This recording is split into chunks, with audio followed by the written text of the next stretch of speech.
Doctor Mohammad Yunus, আপনাকে আমাদের অনুষ্ঠানে স্বাগত জানাই। আমাদের সাথে আরো থাকছে বিএনপির মহাসচিব জনাব মির্জা ফখরুল ইসলাম আলমগীর রয়েছেন রাজশাহী থেকে। জনাব মির্জা ফখরুল ইসলাম আলমগীর, আপনাকে স্বাগত, শুভেচ্ছা এবং অনেক কৃতজ্ঞতা আমাদের সাথে যুক্ত হওয়ার জন্য। অনেকগুলি প্রশ্ন আপনাদের দুজনকেই করতে হবে, সেজন্য আমরা একটু একই আপনাদের দর্শকদের জন্য মানে বা ইয়েদের জন্য একটু আপনি পরিষ্কার করবেন যে আপনি আসলে রাষ্ট্রের সর্বোচ্চ ক্ষমতায় বা রাজনীতির জায়গায়, দেশ পরিচালনায়, সেগুলিতে আপনি আসলে আসতে চেয়েছিলেন কিনা, চান কিনা, বা ওই জায়গা থেকে।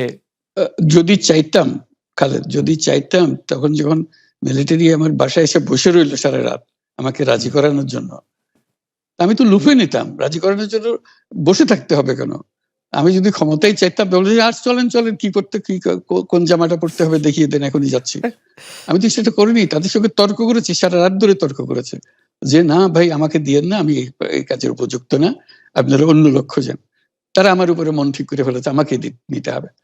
আমি বারে বারে বলতেছি তাদেরকে, তারা নিরাশ হয়ে ফিরে গেল, বললো যে সকালবেলায় আবার আসবো, সকালবেলায় আসলে তখন আপনি আমাদেরকে বলেন যে রাজি আছেন। আমি বললাম যে না, সকালবেলা আসলে একই কথা পাবেন, কারণ আমি তো এটা এমন কিছু না যে মনের মধ্যে সন্দেহ রেখে, দ্বন্দ্ব রেখে আপনাদেরকে বলছি, অত্যন্ত পরিষ্কার ভাবে আপনাদের কাছে বলছি। ঠিক আছে, তা না হলে তো আমি সঙ্গে সঙ্গে রাজি হয়ে যেতাম। কে ছাড়ে যাও আপনাকে? দেশের পুরো সরকারের প্রধান হবার জন্য আহ্বান জানাচ্ছে বাংলাদেশে এরকম কয়জন মানুষ আছে বলবো যে না, আমি এই দায়িত্ব গ্রহণ করব না? আমি তো করলাম সেটা। এখন আমার নামে বলা হচ্ছে 10 বছর চেয়ে। আমি বছর নিয়ে তো প্রশ্নই উঠে না। প্রশ্ন হচ্ছে আগামীকাল সকালবেলা আপনি শপথ গ্রহণ করবেন, এই কথা। আমি বললাম যে না, করবো না। তারপরে এরপরে তো কয় বছর, কয় কাণ্ড। আমি 10 বছর দিয়ে কি করবোটা কি? আমি 10 বছর দিয়ে, আমি তো বলছি আমি এই কাজের জন্য নই। দেশে আমার দেশ পরিচালনা করা আমার দায়িত্ব না, আমার কাজ না। আমি জানি না এটা কিভাবে করতে হয়। আমি যেটা জানি সেটা করি।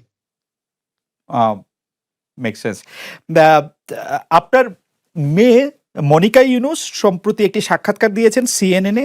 সেখানে আমি তাকে একটু যদি অনুবাদ করি তাহলে সেরকম পড়তে পারবো, যে আমি তাকে উদ্ধৃত করছি যে কোনো এক সময় প্রধানমন্ত্রী শেখ হাসিনা ও ডক্টর ইউনুস একসঙ্গে কাজ করেছেন। আমি আশা করি সেই সময়টা আবার ফিরে আসুক, শুধু গ্রামীণ কিংবা সংশ্লিষ্ট সব প্রতিষ্ঠানগুলোর ভালোর জন্যই নয়। যদি তারা আবারও একসঙ্গে কাজ করেন তাহলে সেটা চমৎকার হবে।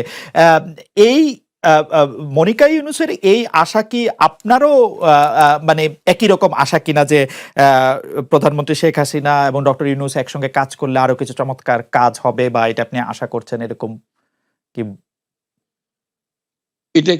এটা কি এখন আমার জন্য করা যাচ্ছে না যে আমি নারাজ, যে করতে চাই না?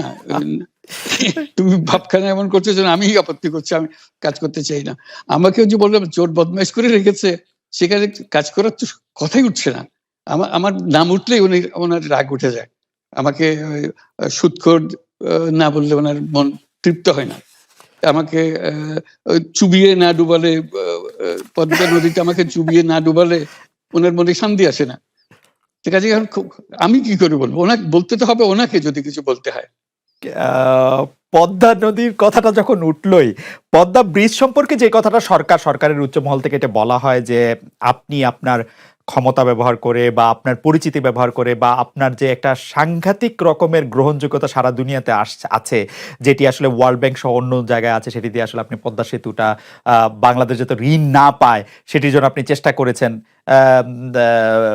এই ব্যাপারটা নিয়ে কি আপনি একটু কিছু বলবেন, যে এটা আপনার বিরুদ্ধে একটা অভিযোগ? কি বলবো, এটা বলো, এটা হাস্যকর একটা কথা। মুখ থেকে বলে ফেললো চোর ডাকাতের মতো, এটাও আরেকটা বলে ফেললো, এটাই সত্য হয়ে গেল। আমরা যে বারে বারে বিবৃতি দিলাম তখন এটা প্রশ্নই উঠে না। আমরা বাংলাদেশের নাগরিক হিসেবে আমরা গৌরবান্বিত যে এই পদ্মা সেতুর উপরে আমরা একটা সেতু বানাতে পারবো, এটার জন্য আমরা সবাই চাই। কাজে এটা তো বিরোধিতা করার তো প্রশ্নই উঠে না। কেন বিরোধিতা করবো? দেশে যে একটা বড় রকমের ঘটনা ঘটতে যাচ্ছে, সেটা তো আমরা সবাই সমর্থন করেছি। তিনি বলেই চললেন। এখন একজনে বলতে থাকলে তো আমার করার কিছু তো নাই। উনি এত শক্তিধর যে এখানে আমার কথা তো কিছুই থাকে না। ওনার সরকারের যাবতীয় প্রচার যন্ত্র ওনার হাতে। আমার তো আমার গলার যত তীক্ষ্ণ। আপনি তো কথা বলেন না, বললে তো নিশ্চয়ই আপনার সাথে না। একটি প্রশ্ন আসছে যে পদ্মা সেতুর যখন উদ্বোধন করা হবে তখন কি আপনাকে নিমন্ত্রণ জানানো হয়েছিল, যে মানে রাষ্ট্রের পক্ষ থেকে এরকম বলা হয়েছিল যে আপনাকেও নিমন্ত্রণ জানানো হবে, বা আপনি মনে আছে কিনা? মনে পড়ে না এরকম করছে। আচ্ছা মনে আচ্ছা আচ্ছা